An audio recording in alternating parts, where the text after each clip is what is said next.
Your assessment of the linebacker core, you have a couple of veterans coming back, but also Coach mentioned earlier about Darian Claiborne and Jordan Master Giovanni and Tommy Sanders. Just wondering your assessment through the ball game. I like all three of them. You know, Tommy can really run, and I've been so pleased with Jordan Master Giovanni, and Darian Claiborne is just a football player. Football makes sense to him, and to be so young, he knows football. I think he understands. He's understanding what we do, which is quite a bit on defense. And the same thing with Jordan. Been pleased with all three of those guys. Over here to the left. Mark, you discussed the play of Clay Honeycutt in fall camp and also kind of how you guys will fill in for the absences of Everett Wade and on Saturday. Well, we'll rotate a bunch of corners, obviously, with the DeShazer being out. Been very pleasantly surprised with Clay Honeycutt. To me, he's our Howard Matthews story. Sitting here last year at this time, Howard wasn't even in our thoughts. And he has just come on, become a leader, really played well down the stretch, continued that through spring ball, continued that through two-a-days, and I see Clay doing the exact same thing. He's going to play a vital role for us, and he's deserved it. He's shown me and our staff just about every day flashes of stuff we haven't seen from him before. And that's part of the maturation process. So that was a very, very pleasant surprise, and we're counting on Clay a lot this fall. To the back. Can you talk about having a few suspensions there, being a little short-handed, and playing a veteran team like Rice with a lot of guys that do return, and being careful with that a little bit? Well, there's no doubt. This Rice team is a very veteran team. They got 9 returning starters, 2 very good wideouts, 2 very good running backs, 2 capable quarterbacks, and the offensive line that does just what Coach Bailiff wants them to do. They run what they run. I think their center does a great job of IDing things. We'll have our hands full, but it's going to be fun. Again, to see you get as your works deserve, and I think the kids have worked really hard. I think it's kind of coming together now. To see them move it from that field over there out to Kyle Field against an opponent is going to be fun and a little bit scary.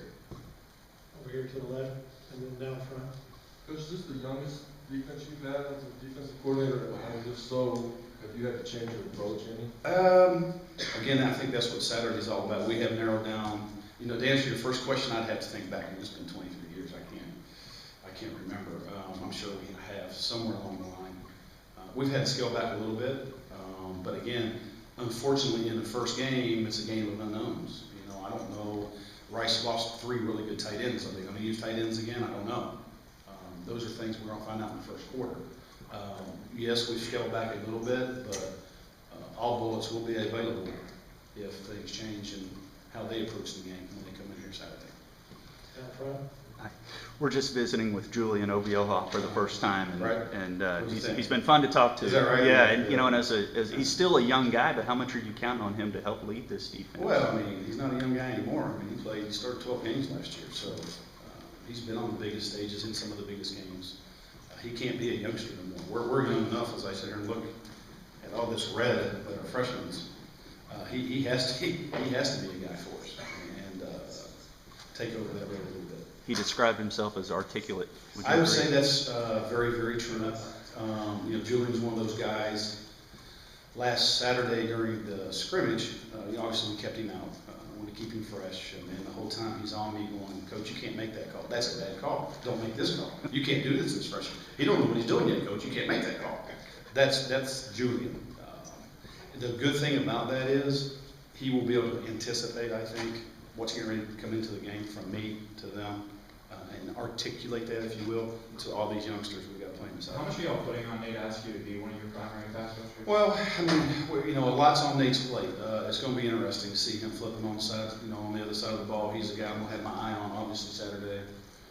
We'll have Sean Washington ready to go if things, I'm not anticipating that, but if things don't go as planned, Sean will be in the game early, and we've told Nate that. Yes, we are counting on him.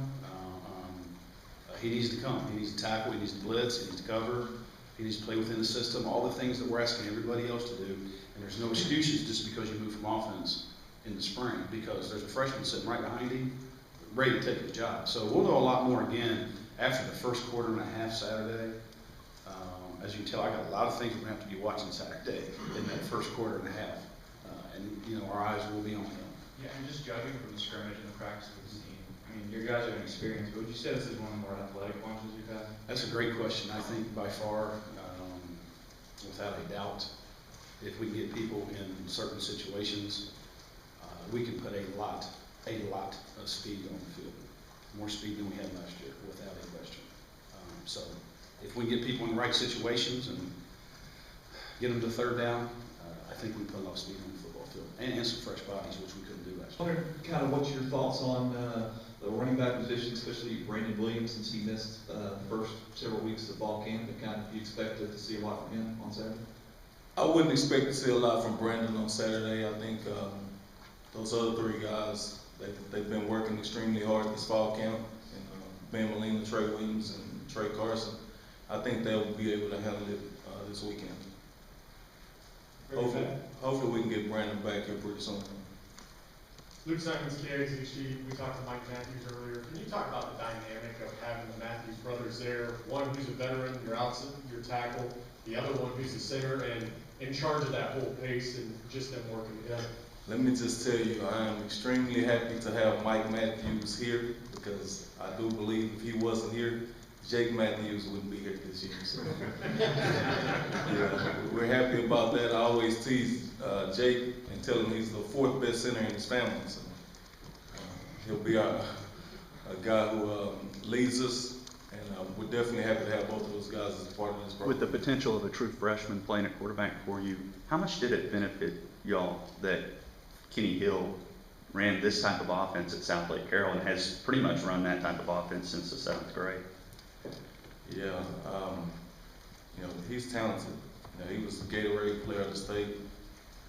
He's a dual threat guy. I think with what they did at South Lake Carroll, a lot of the Texas high schools are going to a similar offense than what we run.